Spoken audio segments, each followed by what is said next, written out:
हम पढ़ रहे थे जी second order partial linear partial differential equation.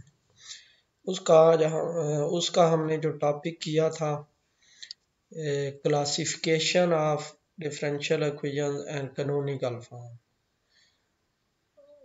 अब उसकी क्वेश्चन उसके रेलेवेंट क्वेश्चन करेंगे। एक्सरसाइज का जी क्वेश्चन नंबर 1 का ये ए पार्ट है। ux(x) minus 2uxy plus 3uyy plus uy is equal to 0। अब हम सबसे पहले तो इन इक्वेशंस में फाइंड करेंगे कि यानी कि वो ये जो इक्वेशन है ये हाइपरबोलिक है, पैराबोलिक है या एलिप्टिक है, यानी किस डोमेन में ये हाइपरबोलिक है, किस डोमेन में ये पैराबोलिक है और किस डोमेन में ये हाइपरबोलिक है। डिफरेंट हो सकती हैं जिस तरह एग्जांपल्स में देखा था। पहले तो इसको जो जनरल हमारे पास इक्वेशन हम लिखी थी second order linear partial differential equation, उससे जब कंपेयर करेंगे तो आप देखें a 1 के इक्वल है। अब 2b माइनस 2 है तो b की जगह पे फिर इसका मतलब है -1 आ गया, c इसी तरह -3 आ गया। डिस्क्रिमिनेंट इसका लिखेंगे क्योंकि हमने पढ़ा था कि डिस्क्रिमिनेंट की बेस पे हम क्लासीफाई कर सकते हैं कि ये इक्वेशन एलिप्टिक है, पैराबोलिक है या हाइपरबोलिक है। तो डिस्क्रिमिनेंट लिखा delta is equal to B square minus A C. अब b की वैल्यू यहाँ पे पुट की, a की वैल्यू पुट की, सॉरी यहाँ पे ये 4 लिखा हुआ है, 4 ये कैंसिल कर दें, 4 यहाँ पे नहीं आएगा, ये आएगा सिंपल, ये आएगा G B square minus A सी। तो ये आ जाएगा -1 और उसके बाद माइनस यहाँ पे +3 आ जाएगा और ये 2 आ जाएगा। तो ये पॉजिटिव हो गया। जब ये पॉजिटिव हो गया तो इसका मतलब ये है कि ये जो हमने क्राइटेरिया पढ़ा था कि अगर डिस्क्रिमिनेंट पॉजिटिव हो तो हाइपरबोलिक होगी, अगर ये 0 हो तो पैराबोलिक होगी, अगर ये लेस देन 0 हो तो ये एलिप्टिक होगी। इसका मतलब ये है कि ये जो इक्वेशन है इसका हमने फाइंड कर लिया कि डिस्क्रिमिनेंट पॉजिटिव है। डिस्क्रिमिनेंट जब पॉजिटिव है तो इसका मतलब है ये एक हाइपरबोलिक इक्वेशन है। अब इसको कैनोनिकल फॉर्म में कन्वर्ट करना है। तो हमने पहले पढ़ी थी कि अगर हाइपरबोलिक इक्वेशन हो तो उसकी जो कैनोनिकल फॉर्म है वो कैसी बनेगी, पैराबोलिक की कैनोनिकल फॉर्म कैसे होगी, एलिप्टिक की कैनोनिकल फॉर्म कैसी होगी। जब यहाँ तक हम कैलकुलेट कर लेंगे कि ये इक्वेशन पैराबोलिक है, हाइपरबोलिक है या एलिप्टिक है, तो इसके बाद हमें वो रिजल्ट देखते हुए हम ये अंदाज़ा लगा सकते हैं, हम ये गेस कर सकते हैं कि हमने इसको कैनोनिकल फॉर्म में अगर कन्वर्ट करना है तो वो कौन सी फॉर्म बनेगी। जिस तरह मैंने ये नीचे लिखा हुआ है कि अगर ये हाइपरबोलिक इक्वेशन है, इसका डिस्क्रिमिनेंट पॉजिटिव है, तो हमें पता है कि हाइपरबोलिक इक्वेशन के लिए ये हमारे पास फॉर्म होगी कैनोनिकल फॉर्म। इसका मतलब ये है कि जब भी हम इसमें पहले एक्साई ईटा कैलकुलेट करेंगे, एक्साई ईटा कैलकुलेट करके तो जब ux(x), ux(y), uy(y) और uy कैलकुलेट करेंगे और इस इक्वेशन में पुट करेंगे तो हमारे पास यानी u एक्साई भी 0 हो जाएगा, u ईटा भी 0 हो जाएगा, सिर्फ ये u एक्साई ईटा बचेगा और साथ फिर कुछ फंक्शन बन जाएगा। ये तो यहाँ से जब हम डिस्क्रिमिनेंट फाइंड करते हैं तो ये हमें इंफॉर्मेशन मिल जाती है कि हमने इस इक्वेशन को जब कैनोनिकल फॉर्म में कन्वर्ट करना है तो वो कैनोनिकल फॉर्म किस टाइप की बनेगी। अब उसके बाद हम कैरेक्टरिस्टिक इक्वेशन इसके लिखते हैं। आपको याद होगा 2.18 मैंने बताया था थ्योरी में इक्वेशन है और उसमें क्या था, A Y prime square -2b(y) plus c और y प्राइम को अगर लेमडा से रिप्लेस कर दें तो ये इक्वेशन बनती है। अब इसमें a b और c जो हमने प्रॉब्लम में जो देखे हुए हैं, a हमारे पास 1 है, b -1 है और c -3 है। जब ये हम वैल्यू यहाँ पे पुट करेंगे कैरेक्टरिस्टिक इक्वेशन में और इसको आगे सिंप्लीफाई करेंगे तो फैक्टराइज करके तो ये आ जाएगा lambda is equal to +1 and lambda 2 is equal to -3। इसके दो रूट्स आ जाएंगे, एक +1 और एक -3। तो इस तरह हम दो इक्वेशन बना लेंगे। एक इक्वेशन dy/dx इक्वल टू +1 और दूसरी dy by D x is equal to -3। और इसको जब हम सिंप्लीफाई करेंगे dy is equal to plus D x और dy सॉरी यहाँ पे ये dy और यहाँ पे माइनस आएगा जी, minus D x is equal to 0। तो इसका जब सोल्यूशन आएगा ये आएगा y minus X equal to c1। इसी तरह जब इधर करेंगे dy by D X equal to -3 और dy is equal to -3 dx और dy फिर एक साइड पे ले आएंगे तो ये आ जाएगा y हाँ यहाँ पे ये माइनस होगा और यहाँ पे ये प्लस होगा। जब यहाँ पे ये प्लस होगा तो ये आ जाएगा y plus 3x equal to c t. अब एक्साई हमारे पास आ गया y माइनस एक्स और ईटा हमारे पास आ गया y प्लस 3x। अब एक्साई और ईटा हमने कैलकुलेट कर ली है तो हमने असल में यू एक्स एक्स कैलकुलेट करना है, यू एक्स वाई कैलकुलेट करना है, यू वाई वाई कैलकुलेट करना है और यू वाई कैलकुलेट करना है। तो इसके लिए जब हमने ये कैलकुलेट करने हैं यू एक्स एक्स हमारे पास ये एक्सप्रेशन है जो हमने कैलकुलेट करना है इन टर्म्स ऑफ एक्साई और ईटा। ये हम पहले प्रूव कर चुके हैं कि यू एक्स एक्स ड्राइव कर चुके हैं कि ये जो यू एक्स एक्स का एक्सप्रेशन है ये कैसे आता है। इसी तरह यू एक्स वाई और यू वाई वाई और यू वाई ये तीनों एक्सप्रेशन चारों जो हैं एक्साई और ईटा की फॉर्म में। अब इनमें जब ये वो वैल्यूज पुट करेंगे किसकी, xi x, xi Y, eta x, eta y, इसी तरह एक्साई एक्स एक्स हो जाएगा, xi Y y, different values वो सारी हम कैलकुलेट करके जब हम इसमें पुट करेंगे पहले यू एक्स एक्स कैलकुलेट कर लेंगे, यू एक्स वाई फिर कैलकुलेट कर लेंगे, फिर यू वाई वाई और यू वाई कैलकुलेट कर लेंगे। अब हमारे पास एक्साई क्या है, y माइनस एक्स है और ईटा y प्लस 3x है। पहले इसके डेरिवेटिव फाइंड कर लें, जो हम पार्शियल डेरिवेटिव जो हमने यूटिलाइज करने हैं। एक्साई x हमारे पास -1 आ गया, डबल डेरिवेटिव 0 आ गया, इसी तरह एक्साई y 1 आ गया और डबल डेरिवेटिव 0 आ गया। इसी तरह ईटा x जो है first derivative with respect to x 3 है, सेकंड डेरिवेटिव 0 आ गया और इसका partial derivative with respect to y 1 आ गया और सेकंड डेरिवेटिव 0 आ गया। अब ये सारी वैल्यूज हम जब यूटिलाइज करेंगे यू एक्स एक्स जो हमारे पास एक्सप्रेशन लिखा हुआ था इससे पहले हमने जो लिखे थे ये एक्सप्रेशन वही हमने दोबारा यहाँ पे लिखा है। अब एक्साई एक्स की वैल्यू यहाँ पे जो हमने कैलकुलेट किया वो पुट करेंगे, फिर उसके बाद यहाँ पे एक्साई एक्स, ईटा एक्स की, फिर यहाँ पे भी ईटा एक्स की, फिर एक्साई एक्स एक्स और ईटा एक्स एक्स जब ये वैल्यू पुट करेंगे देखिए एक्साई एक्स एक्स और ईटा एक्स एक्स जो हमने कैलकुलेट किए हैं डबल डेरिवेटिव ये दोनों 0 है। तो जब यहाँ पे ये पुट करेंगे तो ये इक्वेशन आ जाएगी U xi xi -6 U xi eta plus 9 U eta eta. ये हमने वैल्यू कैलकुलेट कर ली in terms of xi eta U X x की। इसी तरह यू एक्स वाई का एक्सप्रेशन हमने लिख दिया। इसमें जब ये xi x, xi Y, xi x, eta Y, xi Y, eta x, eta Y, xi X Y, eta X Y, जब ये वैल्यू हम पुट करेंगे यहाँ पे तो ये एक्साई एक्स वाई और ईटा एक्स वाई फिर दोनों 0 हो जाएंगे क्योंकि एक्साई एक्स भी कांस्टेंट है और ईटा एक्स भी कांस्टेंट है। तो ये सारी जब वैल्यूज इधर पुट करेंगे और इसको सिंप्लीफाई करेंगे तो ये हमारे पास ये यू एक्स वाई का एक्सप्रेशन बन जाएगा जी minus you xi xi plus simplify करेंगे तो आगे आ जाएगा। इसी तरह आगे यू वाई वाई कैलकुलेट कर लेंगे। जब यू वाई वाई कैलकुलेट करेंगे एक्साई वाई का square, xi Y eta Y और ईटा वाई का square, xi Y Y eta Y, ये वैल्यू पुट करेंगे तो ये आ जाएगा you xi xi plus 2 U xi eta plus you eta eta. इसी तरह जब यू वाई कैलकुलेट करेंगे तो इसमें एक्साई वाई और ईटा वाई की वैल्यूज पुट करेंगे तो ये हमारे पास आ जाएगा you xi plus you eta.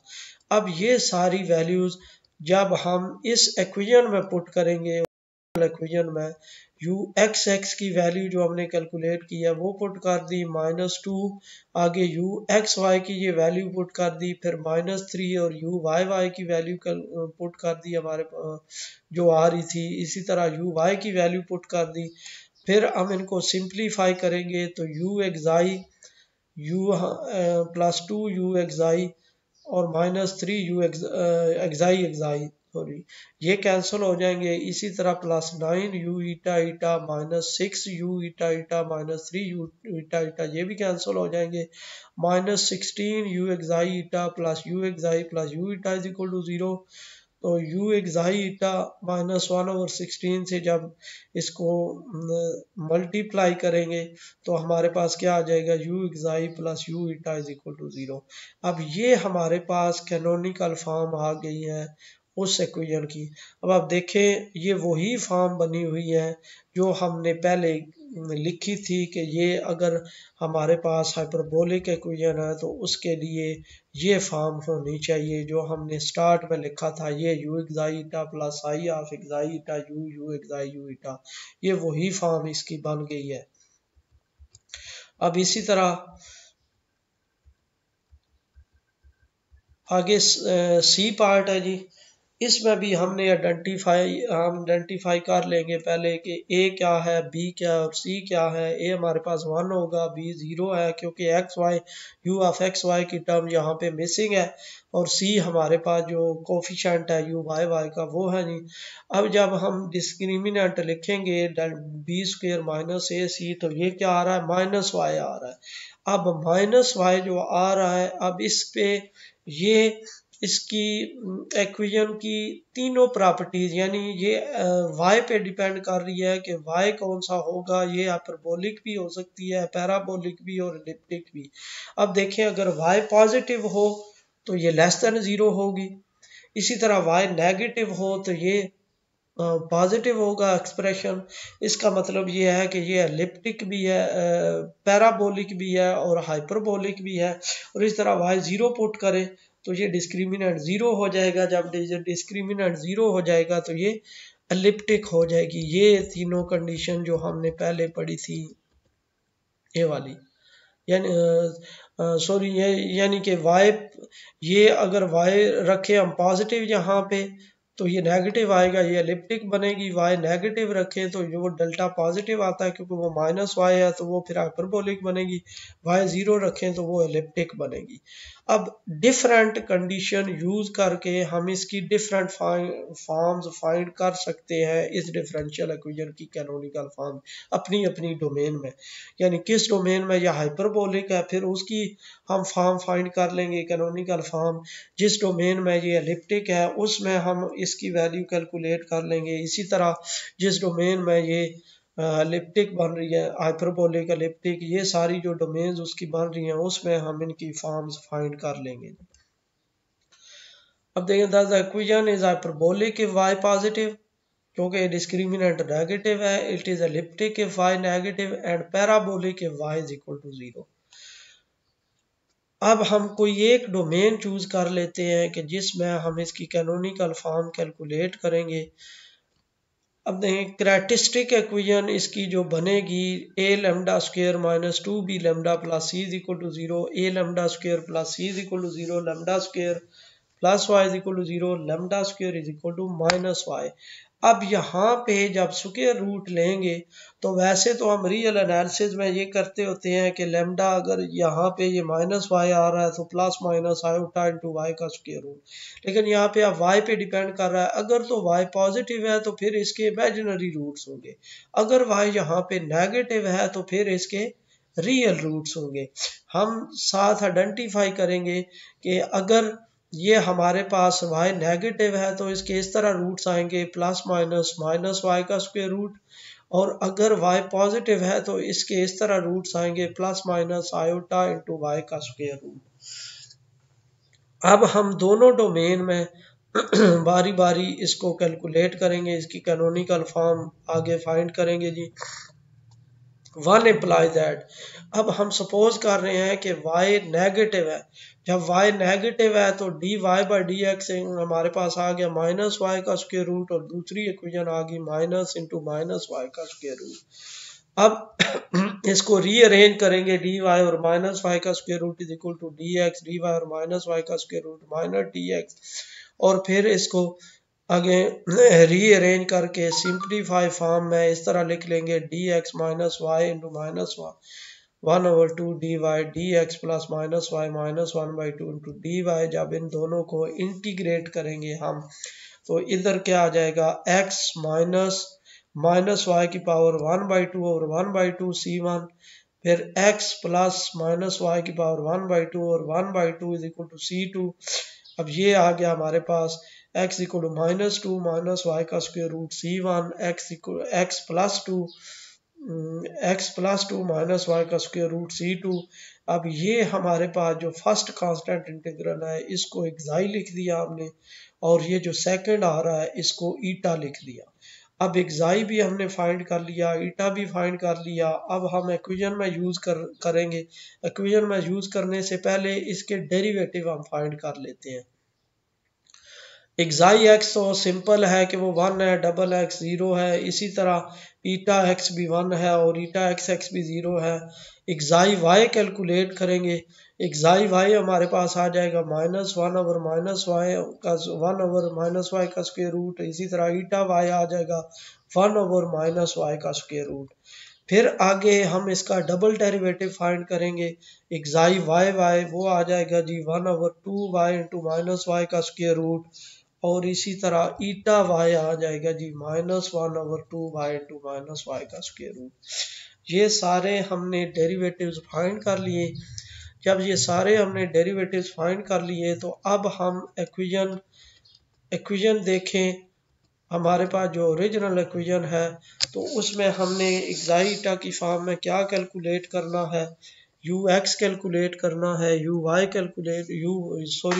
U X x calculate करना है, यू वाई वाई कैलकुलेट करना है और यू वाई कैलकुलेट करना है इन टर्म्स ऑफ एक्साई और ईटा। तो अब हम जब कैलकुलेट यू एक्स एक्स का एक्सप्रेशन लिख लेंगे जी। अब यू एक्स एक्स के एक्सप्रेशन में एक्साई एक्स इन्वॉल्व है, ईटा एक्स इन्वॉल्व है, एक्साई का double derivative with respect to x involve है, पार्शियल डेरिवेटिव, और इसी तरह ईटा का भी double derivative with respect to x involve है। तो जब हम एक्साई एक्स ईटा एक्स और xi x x eta x x सब की वैल्यूज इधर पुट करेंगे तो हमारे पास ये एक्सप्रेशन आ जाएगा जी, U xi xi plus 2 U xi eta plus you eta eta. ये हमने वैल्यू कैलकुलेट कर ली यू एक्स एक्स की। इसी तरह यू वाई वाई का एक्सप्रेशन लिख लिया। अब इसमें एक्साई वाई ईटा वाई फिर xi Y Y eta y y, जब इनकी वैल्यूज पुट करेंगे, ये वैल्यूज हम यहाँ पे पुट कर रहे हैं नहीं, और उसके बाद इनको सिंप्लीफाई करेंगे तो ये हमारे पास ये एक्सप्रेशन बन जाएगा minus you xi xi over y plus u xi eta over y minus u eta eta over y plus u xi over 2y minus Y का square root minus u eta over 2y minus Y का square root. अब ये जब values ये u y y की value calculate कर ली, इसी तरह यू वाई की वैल्यू कैलकुलेट करेंगे, u xi xi y plus you eta eta y. जब ये वैल्यूज हम यहाँ पे लिख लेंगे तो ये आ जाएगा माइनस यू एक्साई और माइनस वाई का square root plus you eta और माइनस वाई का स्क्वायर रूट। अब हमने जब ये सारी वैल्यूज फाइंड कर ली तो इस इक्वेशन में पुट करेंगे, यू एक्स एक्स की वैल्यू ये पुट कर दी, इसी तरह यू वाई वाई की वैल्यू पुट कर दी और ये यू वाई की वैल्यू पुट कर दी। फिर इसको सिंप्लीफाई करेंगे, आगे सिंप्लीफाई करते जाएंगे इसको, तो हमारे पास अब देखें you xi एक्साई you xi एक्साई cancel हो गया, इसी तरह यू ईटा ईटा वो भी कैंसिल हो गया। अब यू एक्साई और यू ईटा ये भी कैंसिल हो गए टर्म्स, सिर्फ बच गया जी 4 इंटू u xi eta is equal to 0, और ये आ जाएगा you xi eta is equal to 0। ये इसकी कैनोनिकल फॉर्म आ गई है। अब देखें ये जो सिंपल इक्वेशन है, जब हम इसको सॉल्व करना चाहें इस इक्वेशन को किस में, हाइपरबोलिक डोमेन में, तो ये सिंपल फॉर्म इसकी बन गई है u xi eta is equal to 0। अब इसको हम आसानी से सॉल्व कर सकते हैं, एक दफ़ा with respect to eta integrate करके, फिर with respect to xi integrate करके, तो हम आसानी से दोबारा एक्साई और ईटा की वैल्यूज इधर पुट कर लें तो हमारे पास इसका जनरल सॉल्यूशन फाइंड हो जाएगा जी। अब सेकंड है जी जिसमें इमेजिनरी रूट्स आ रहे हैं y पॉजिटिव के लिए। तो एक दफ़ा हमने लिख लिया dy by D x is equal to iota y का स्क्वायर रूट, फिर लिख लिया माइनस आयोटा वाई का स्क्वायर रूट, फिर हम इसको रीअरेंज करेंगे y की पावर -1/2 इधर आ जाएगी जी, क्योंकि यहाँ पे ये डिनोमिनेटर में आ जाएगा और इधर आ जाएगा आयोटा डी एक्स। तरह यहाँ पे भी y पावर -1/2 और माइनस आयोटा डी एक्स। अब इसको फिर दोबारा रीअरेंज कर लेंगे, एक ही साइड पे ले आएंगे। तो जब हम इंटीग्रेट करेंगे तो आयोटा एक्स प्लस वाई की पावर 1/2 ओवर 1/2, इधर आयोटा एक्स प्लस वाई की पावर सॉरी यहाँ पे ये -1 आएगा, ये माइनस के साथ आएगा और ये प्लस के साथ आएगा। जब यहाँ पे ये माइनस के साथ आएगा और दूसरा ये प्लस के साथ आएगा, यहाँ पे ये दोनों रूट्स एक जैसे रखे हुए हैं, क्योंकि कम्प्लेक्स में हमेशा कम्प्लेक्स कॉन्जुगेट बनता है। तो कम्प्लेक्स कॉन्जुगेट जब बनेगा, कम्प्लेक्स कॉन्जुगेट लेंगे तो ये हमारे पास यहाँ पे जो इक्वेशन है, यहाँ पे ये -y के साथ ही आएगी और यहाँ पे ये +y के साथ, तो साइन डिफरेंट आ जाएंगे दोनों के, C1 का भी और C2 का भी। अब हम ले लेंगे किसी एक को, हम सपोज जो इमेजिनरी पार्ट है उसको एक्साई ले लिया और जो उसका रियल पार्ट है उसको ईटा ले लिया। अब उसके बाद हम इसके पार्शियल डेरिवेटिव्स फाइंड कर लेंगे, एक्साई एक्स फिर एक्साई एक्स एक्स, इसी तरह ईटा वाई वाई कैलकुलेट कर लिया और हमारे पास क्योंकि ईटा एक्स भी 0 होगा और एक्साई वाई भी 0 होगा, बाकी सारे 0 होते जाएंगे और ये इक्वेशन हमारे पास आती है जी u x x plus y u y y plus 1/2 u y is equal to 0। अब इस इक्वेशन में जब हम ये वैल्यूज पुट करेंगे, वही एक्साई एक्स ईटा एक्स की और xi x x eta x की, तो u एक्स एक्स हमारे पास क्या आ जाएगा, u एक्साई और फिर u वाई वाई क्या आ जाएगा जी, 1/y u eta minus u ईटा और 2y वाई का स्क्वायर रूट। अब ये जब सारे स्टेप्स करेंगे, हम सिंपलीफाई करेंगे, तो ये हमारे पास इसका रिजल्ट आ जाएगा जी u वाई का। इसी तरह आगे u वाई कैलकुलेट कर लेंगे, u xi y plus u eta y. अब u एक्साई वाई और ईटा वाई की वैल्यूज जब इधर पुट करेंगे तो हमारे पास ये u वाई की वैल्यू आ जाएगी u eta into y power -1/2।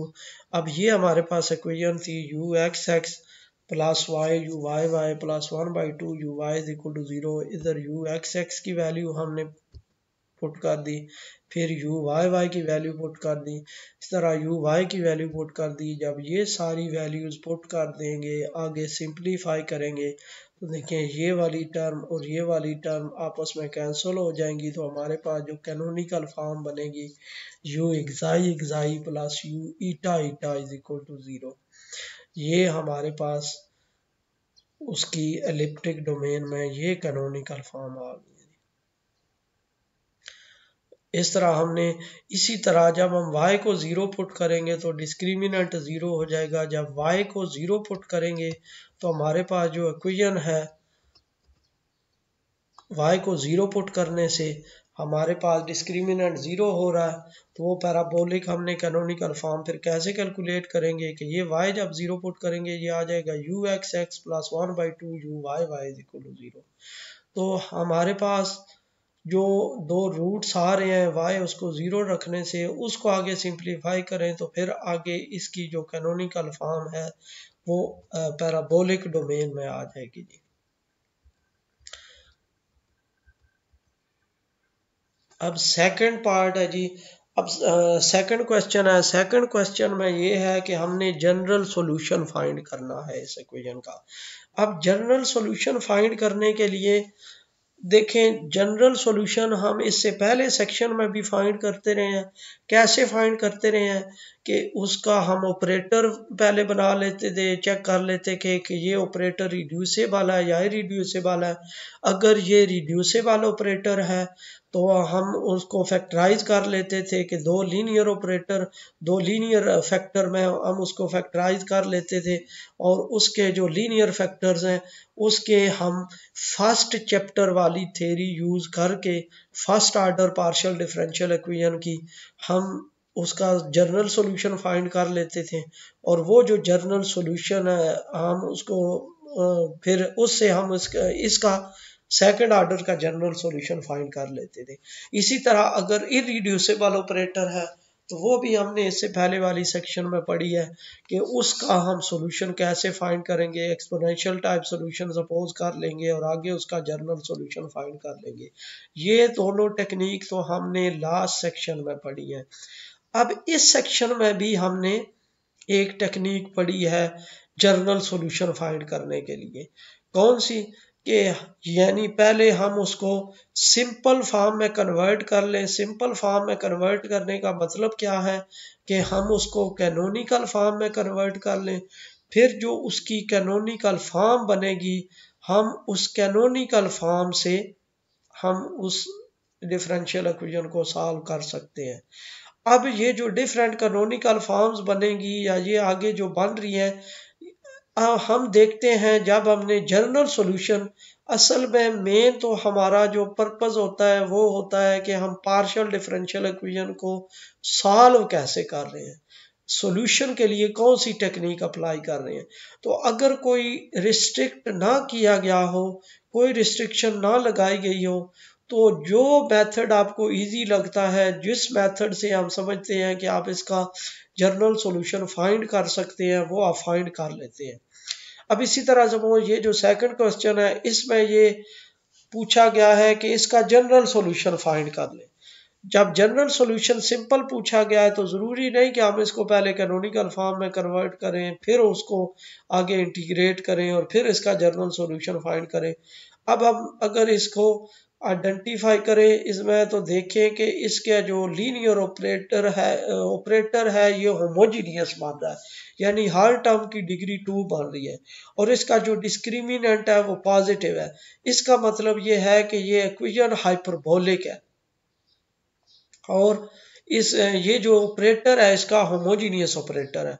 अब हम यहाँ से दो मेथड अप्लाई कर सकते हैं। या तो ये कि होमोजीनियस ऑपरेटर को हमने पहले पढ़ा है इससे पहले वाली सेक्शन में कि उसको कैसे फैक्टराइज किया जा सकता है, या ये है कि हाइपरबोलिक डोमेन इसकी बन रही है तो उससे इसकी कैनोनिकल फॉर्म बना लें, फिर उसके बाद आगे सिंप्लीफाई करना शुरू कर दें।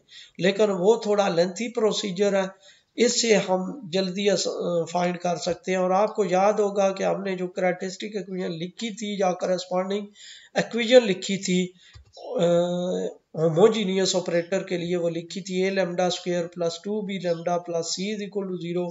अब 2b हमारे पास यहाँ पे किसके इक्वल है जी? 2b 2 के इक्वल है, -2 के इक्वल है, और b यहाँ पे -1 आ गया। फिर जब यहाँ पे पुट करेंगे तो ये आ जाएगा एक λ1 3 आ गया और λ2 -1 आ गया। और वही जो इससे पहले वाली सेक्शन में थ्योरी यूज किया है, L equal to a into partial v partial x minus λ1 partial v partial y और partial v partial x minus λ2 partial v partial y। इसमें हम λ1 की वैल्यू और λ2 की वैल्यू हम पुट कर देंगे। जब λ1 और λ2 की वैल्यू पुट कर देंगे कि तो ये दोनों फैक्टर उस इक्वेशन के बन जाएंगे। अब इसमें हम a1 हमारे पास फर्स्ट वाले में 1 है, b1 -3 है, c1 0 है। इसी तरह सेकंड में a2 1 है, b2 1 है और c2 हमारे पास 0 है। जब ये हमने आइडेंटिफाई कर लिए a1 b1 c1 a2 b2 c2, तो हमें पता है कि जो इसका जनरल सॉल्यूशन है सेकंड ऑर्डर का वो हमने लिखा था जब डिस्टिंक्ट रूट के लिए लिखा था कि e⁻ c1 into x 5 into b1 x minus a1 y plus e⁻ c2 और a2 x sigh of b2 x minus a2 y। जब वो सारी वैल्यूज यहाँ पे पुट करेंगे उस इक्वेशन में पुट करेंगे तो हमारे पास इस इक्वेशन का जनरल सॉल्यूशन इस फॉर्म में आ जाएगा। तो इस तरह हमने आज के लेक्चर में ये पढ़ा कि कैसे हम कैनोनिकल फॉर्म में कन्वर्ट करते हैं, और फिर उसके बाद या किसी second order partial differential equation का जनरल सॉल्यूशन कैसे फाइंड करते हैं। एक तो पहले टेक्निक पढ़ी थी इससे पहले वाली सेक्शन में कि लीनियर ऑपरेटर से। अब एक और टेक्निक इधर पढ़ लिया है कि पहले उसको कैनोनिकल फॉर्म में कन्वर्ट करें फिर उसको सॉल्व कर लें।